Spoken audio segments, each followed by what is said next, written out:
زیر خنجر نماز پڑھی جا رہی ہے. پوری 1447 ہجری میں ایسی نماز نہیں پڑھی گئی.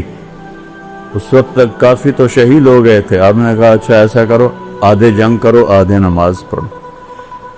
انہوں نے پانی تو تھا نہیں، اپنے خون سے وضو کیا جو پانی کی طرح بہ رہا تھا.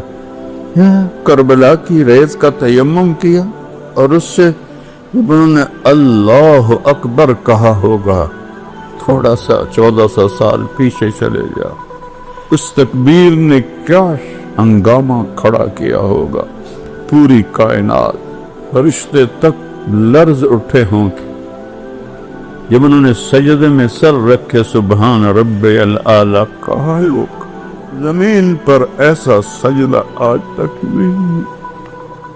تحت الثری تک زمین کی چیخ و پکار ہو دی، عبدوں کا نہیں، بہتے خون کے ساتھ،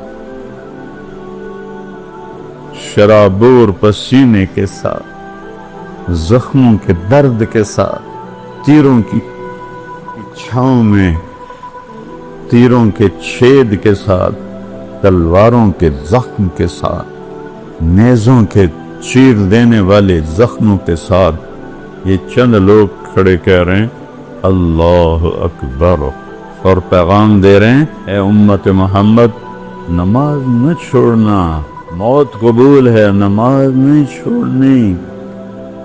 یہ دکاندار بیٹھے ہیں، 2-4 گاہک زیادہ آ جائیں نماز چھوڑ دیتے ہیں کہ کہیں گاہک نہ چلے جائیں. اللہ دیکھ رہا ہے، اللہ چاہتا ہے تو 1 سیکنڈ میں یہ سب ہٹا دے. بدر میں نہیں آ گئے تھے 313 کے ساتھ 1000 فرشتے، یہاں بھی آ جاتے. نہیں،